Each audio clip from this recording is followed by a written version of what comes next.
Hello friends, welcome to my YouTube channel Chauhan sir classes. और आज हम बात करेंगे एक नए टॉपिक पे जिसका टाइटल है role of microbiota in disease. जैसा कि आप जानते हैं कि हमारा जो माइक्रोबायोटा है, हमने लास्ट वीडियो में आपको बताया microbiota it means normally different kind of microbes already present in our gut and our body parts. These are called microbiota. These are very beneficial for our health because they create a helpful symbiosis with our body. It means bacteria, these are the bacteria, viruses and algae, phytoplanktons and other microbes are very helpful to our human health because it means symbiosis का मतलब आप समझ रहे हैं। symbiosis मतलब वो bacteria जो हमारी बॉडी में रहते हैं, हमें कहीं ना कहीं हमारी हेल्प करते हैं, हमारे डिफरेंट काइंड ऑफ विटामिन्स के सिंथेसिस में भी वो हेल्प करते हैं।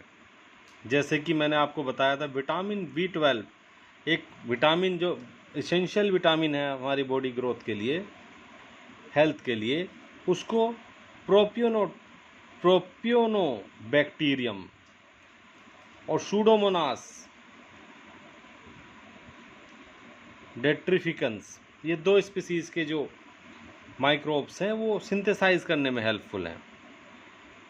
और सबसे बड़ी बात है कि बैक्टीरिया में 95% बैक्टीरिया जो माइक्रोबायोटा का जो 95% बैक्टीरिया है वो हमारे गट में इट मीन्स इंटेस्टाइन में रहता है और 5% बैक्टीरिया ही पूरी बॉडी में रहते हैं।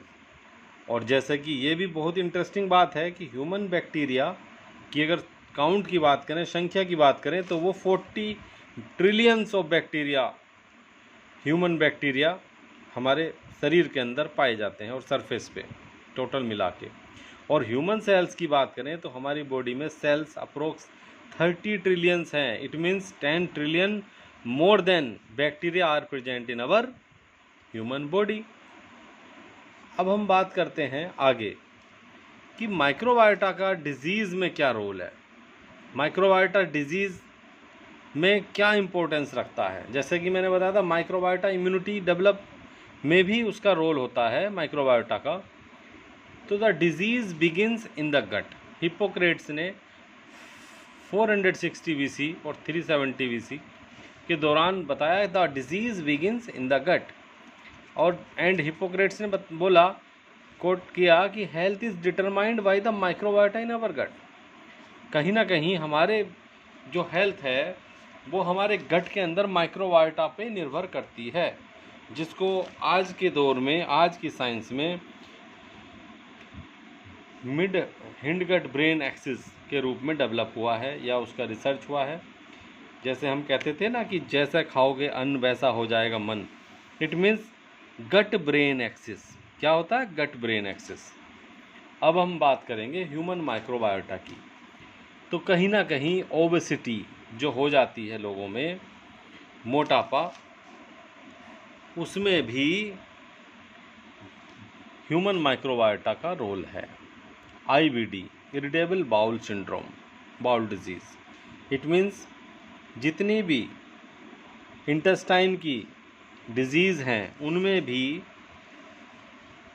गट माइक्रोबायोटा डिस्टर्ब होता है, डिसबायोसिस पैदा होती है, तभी IBD होती है। उसके बाद लीवर डिजीज़ की बात करें तो many bacteria, it means many microbes are already present in liver and it having important role in liver diseases as like cirrhosis, liver cirrhosis, alcoholic liver disease और non alcoholic fatty liver disease.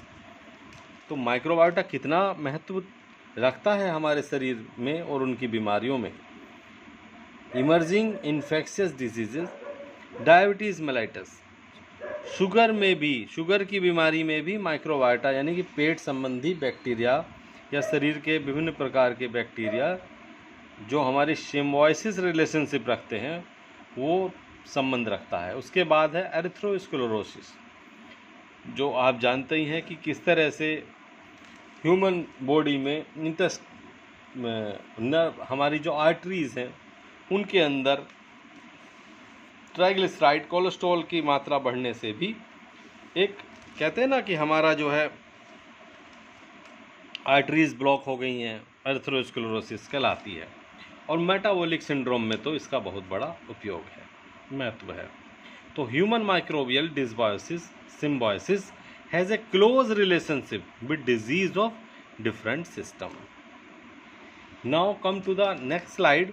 What is dysbiosis? Dysbiosis it means जो हमारा symbiosis है उसका opposite है dysbiosis. It means हमारे microbiota का imbalance हो जाना। Any interruption in the balance of microbiota can cause dysbiosis. अगर कोई बैलेंस बिगड़ जाए, इंटरप्शन हो जाए माइक्रोबायोटा में, तो वो डिसबायोसिस का रूप लेता है, जिसको इम्बैलेंस माइक्रोबायोटा कहते हैं। होता कैसे है अब ये भी जान लो आप, क्या क्या उसके कारण हैं। तो डाइटरी चेंज, अगर अचानक से हम अपनी डाइट चेंज कर लेते हैं, आपने खुद महसूस किया होगा, अगर हम महीने में 30 दिन, अगर 31 दिन का महीना है, 30 दिन अगर हम खाना अपने घर में खा रहे हैं और 31वें दिन अगर हम जाके किसी होटल में खाना खाते हैं, इट मीन्स हमारा जो डाइटरी चेंज हुआ है, हमने जो हमारे घर में जो खाना बन रहा है वो बड़े हाइजीनिक वे में बन रहा है, लेकिन होटल में उतना हाइजीन नहीं मेंटेन है। तो क्या हुआ, बाहर का बैक्टीरिया पेट में गया और क्या हुआ, डिसबायोसिस की तरफ हम चले गए, पेट खराब हो गया। सेकेंड है accidental chemical consumption such as lingering pesticides और अनवॉश फ्रूट।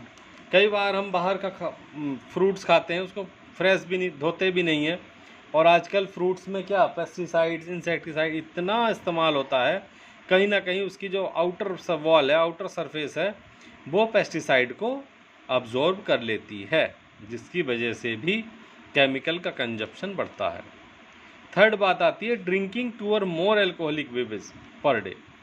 अब कोई 2-3 तरह के अल्कोहलिक, कोई कभी वो बियर ले रहा है, कभी वो वाइन ले रहा है, कभी अल्कोहल ले रहा है, तो ये भी एक तरह से डिसबायोसिस करेगा। New medication such as antibiotics, नई नई एंटीबायोटिक खा लेना, अचानक से एंटीबायोटिक खा लेना, तो वो गट के फ्लोरा पे अफेक्ट डालेगा, बैड इफेक्ट डालेगा। पुअर डेंटल हाइजीन, आप अगर प्रॉपर अपने टीथ वॉश नहीं कर रहे हैं, इसका मतलब कहीं ना कहीं बैक्टीरिया ग्रो करेगा। Which allow bacteria to grow out the balance in your mouth, क्योंकि माउथ के अंदर भी हजारों प्रकार के बैक्टीरिया ऑलरेडी प्रेजेंट होते हैं। Unprotected sex which can expose you in harmful bacteria, unprotected without condom.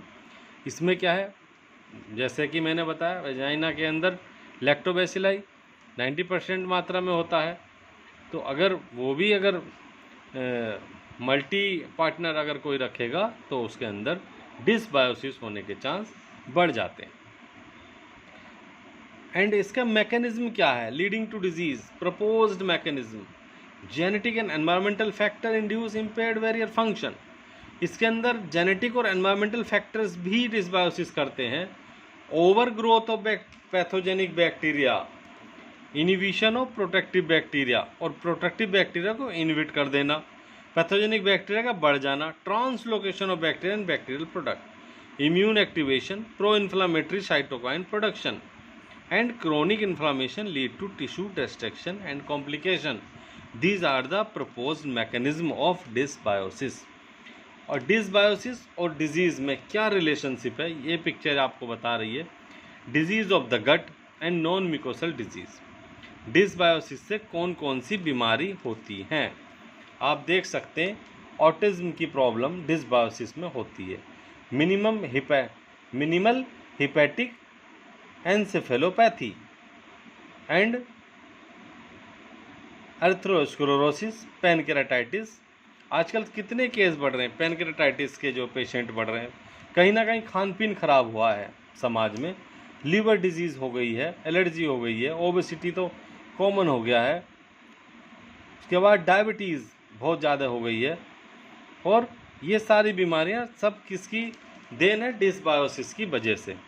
अब disease of the gut, malabsorption syndrome. Malabsorption आप समझ रहे हैं कि जो भी हम खा रहे हैं वो डाइजेस्ट नहीं हो रहा, पचा नहीं पा रहा, बॉडी शरीर को लग नहीं रहा। मलिग्नेंसी हो गई है। डिसबायोसिस आगे जाके किस में परिवर्तन हो जाता है? डिसबायोसिस आगे जाके एक बहुत भयंकर बीमारी का जन्म देती है जिसका नाम है मलिग्नेंसी यानी कैंसर, और colorectal cancer, colon large intestine के कैंसर को कोलोरेक्टल कैंसर भी बोल सकते हैं। इन्फ्लामेटरी वाल्व डिजीज़, आईबीडी बड़ा कॉमन है। इरिटेबल वाल्व डिजीज़, ये आजकल सबसे ज़्यादा गैस्ट्रोएंटरोलॉजिस्ट की ज़रूरत पड़ रही है हम लोगों को। Diarrhoeal disease, clostridium difficile infection, CDI जिसे बोलते हैं, तो ये बैड बैक्टीरिया है जो ज़्यादा हो जाता है क्लोस्ट्रीडियम डिफिसिल, तो जिससे कि गट में बीमारी होती है। और these are the non mucosal diseases. Non mucosal diseases समझ रहे हैं आप, जो गट संबंधी बीमारी नहीं होती है, जैसे ओबेसिटी मेटाबॉलिक सिंड्रोम के थ्रू, मलिग्नेंसी में liver cancer, breast cancer, complications of liver cirrhosis, allergic conditions, autoimmune disorder, arthritis, autoimmune disease है arthritis, inflammation in the joint, abnormalities of the gut brain axis, autism and other neurological disorders, obesity and other metabolic disorders, chronic fatigue syndrome and periodontal disease। अब हम बात करेंगे the root of health symbiosis, the roots of several disease dysbiosis। अगर सीधी सी बात है, अगर health की अच्छी रूट है, हेल्थ अगर बढ़िया है तो उसकी जड़ क्या है? सिम्बायोसिस है।